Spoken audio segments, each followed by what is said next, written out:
Hi, this is Majinoni. Here's my reviews for Superior number 5 and X-Men Schism number 5. I'm going to go over this one first. There are I think there's some really good things in here. Mostly it's just the panel of the fighting. Like, for example, I love this panel here. I think that was good.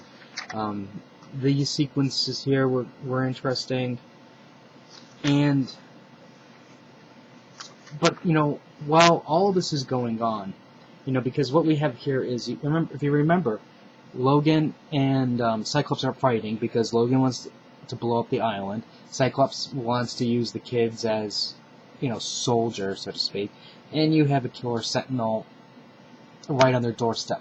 So, they're fighting. Cyclops is blasting Wolverine's face off. And literally blasting it off. And you have the Sentinel attacking them in between. So in a way, this almost reminds me of a Final Fantasy game. For those of you who are familiar with Final Fantasy 13, you have your action bars. This is what it reminds me of. I see Cyclops' action bar going dee, and he shoots off his eye laser. Then I see Wolverine's action bar going dee, and he swings his claws and whatnot, punches Scott, and then slowly the Sentinel goes stomp, or and then you see energy attack coming down. So I don't think I missed. Yeah, I think I did miss it. See, there was one here, but there was another one where Wolverine just took it, and he basically absorbed the energy attack. But anyways, I don't know, part of me thinks that, okay, I can see why the split happens, but for me, I think I needed just a little bit more. Now, granted, what Wolverine and Cyclops said about Jean Grey was hitting way below the belt and stuff, but at the same time, I wish there's maybe a little bit more of a build-up that was more noticeable. Wolverine accepted the role of, I do your dirty work so other people don't have to. Maybe if he expressed a little bit more displeasure when doing that, then I could be a little bit more sympathetic to the break. And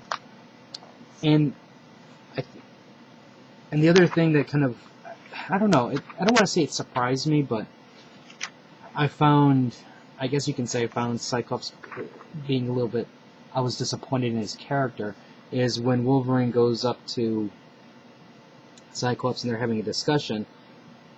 Cyclops is like, well, admit it, I was right, feel free to apologize anytime. And and then he's basically saying, those kids didn't die, we killed the Sentinel, everything's fine, you should have trusted my judgment. And I don't know, it's this weird tension that's between them. And this is a tension that existed a long time ago, but has since been washed away. So on one, that's what I'm saying, I'm a little bit torn on it, just in the sense of I don't think there was a good enough build-up. It was more somebody just dropped it on as quickly as possible, just so this way they can get this new relaunch of the X-Men going.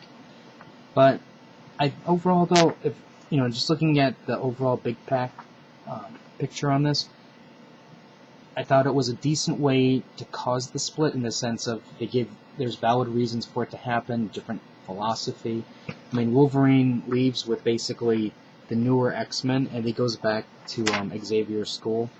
That was the weird thing for me, in the sense you have Cyclops evolving and he's moving to Utopia, while Wolverine is regressing, I guess you can say, and he's staying at Xavier's old place. So I don't know. It's kind of, I have mixed feelings on it. I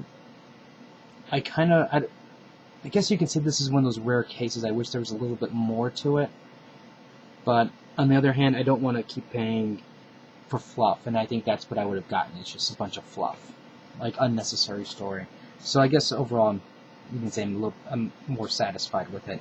But I think you're going to see a bunch of people out there who don't like it, thought it was cheap, and they, for one reason or another, they don't like the idea that Wolverine and Cyclops don't like each other. Superior was, I really liked it. You have Superior basically solving all of the world's problems. He goes to the Middle East, he gets rid of the Taliban, he saves people from earthquakes, tidal waves, meteor showers, helps end world hunger in Africa, and it's really, this part was just the fluff. The meat of the story, though, doesn't happen until this part right here at the end. I'm not going to spoil it, but this is the payoff right here. This is the part that really grabbed me into the story. And, while all of this was just basically la la la, this is what Superman should be doing, blah blah blah blah. Certainly sounds like Superman, blah blah blah blah. Oh, look at that, he's even got a girlfriend that is kind of like Lois Lane, but a little bit more sluttier. Lucky him, but too bad he's not going to know what to do with her. And then, boom. So this is the part, these last couple pages I thought was awesome. And now I really, really want to see that issue 6. So overall, I enjoyed, even though there's a lot of extra fluff. This one, I wish there was just a little bit more to it. Especially with the Hellfire Club, but I understand the Hellfire Club in this is just a catalyst, and they'll play a bigger role later on. So I'm almost okay with that. If you have any comments or questions, let me know. Rate the video up or down, let me know what you think, and I'll have more reviews up later, so until next time.